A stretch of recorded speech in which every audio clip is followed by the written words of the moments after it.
नमस्कार दोस्तों, क्या आपने कभी किसी गांव में रात के समय दरवाजे पर खटखटाहट सुनी है?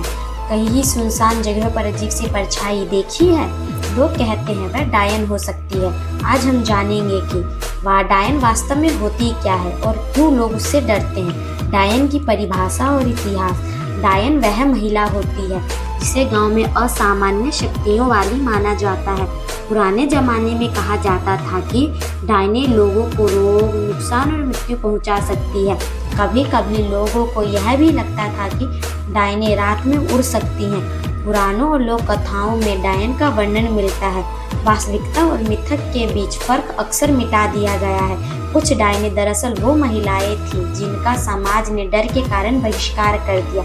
एक गांव की कहानी। एक छोटा सा गांव था भीमपुर। गांव में एक महिला रहती थी जिसका नाम था राधा। लोग कहते थे कि राधा रात में अद्भुत काम कर सकती थी। कोई बीमार होता तो वह उसे छूकर ठीक कर देती थी। पर डर भी था, अगर कोई उसका अपमान करता था या उसके बारे में गलत अफवाह फैलाता था तब वही लोग उसे डायन कहने लगे। एक रात गांव में एक रहस्यमयी बीमारी फैल गई। कुछ लोग अचानक बीमार होने लगे। गांव वाले राधा को दोष देने लगे।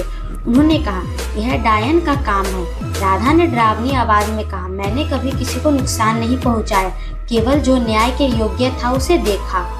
पर लोग नहीं माने। इस रात राधा गायब हो गई। कुछ लोग कहते हैं वह आज भी गांव के पास की झाड़ियों में रहती है। डायन के प्रतीक और शक्तियाँ। लोक कथाओं में डायन की कुछ विशेषताएं बताई गई हैं जो इस तरह है। रात में सक्रिय होना, इसलिए लोग कहते हैं कि डायनें अंधेरे में शक्तिशाली होती हैं।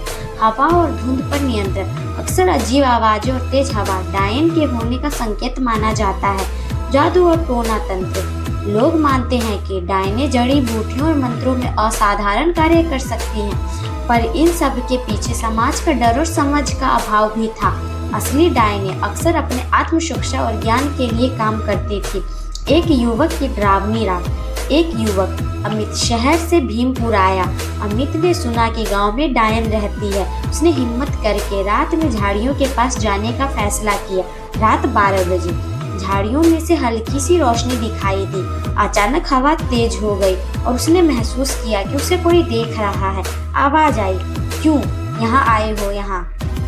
अमित डर गया। उसने कहा, मैं सिर्फ सच जानना चाहता हूँ। तभी सामने आई राधा। उसकी आंखें गहरी नीली थीं, हाथों में जड़ी बूटियों का कुंडल था। राधा ने कहा, डरने की कोई बात नहीं है। डायनें हमेशा बुरी नहीं होती। जो समाज के लिए अच्छा करती है वही सच में शक्तिशाली होती है। अमित ने महसूस किया, डर केवल अज्ञान से आता है। आधुनिक डायन और समाज। आज भी कुछ जगहों पर डायन के बारे में विश्वास मौजूद है। कई लोग कहते हैं कि केवल महिलाएं नहीं बल्कि ज्ञान और शक्ति की प्रतीक हैं। डायनें समाज में न्याय और चेतना का भी संदेश देती हैं। डर केवल उन्हें समझने की कमी का परिणाम है। तो मित्रों, डायन केवल डरावनी कहानी नहीं है, यह ज्ञान, शक्ति और समाज के डर का मिश्रण है। कभी किसी के बारे में अफवाह न फैलाएं, क्योंकि असली डायनें वही हैं जो अपने ज्ञान और शक्ति का उपयोग सही तरीके से करती है। अगर यह कहानी आपको पसंद आई हो तो वीडियो को लाइक और चैनल को सब्सक्राइब करना ना भूलें। धन्यवाद।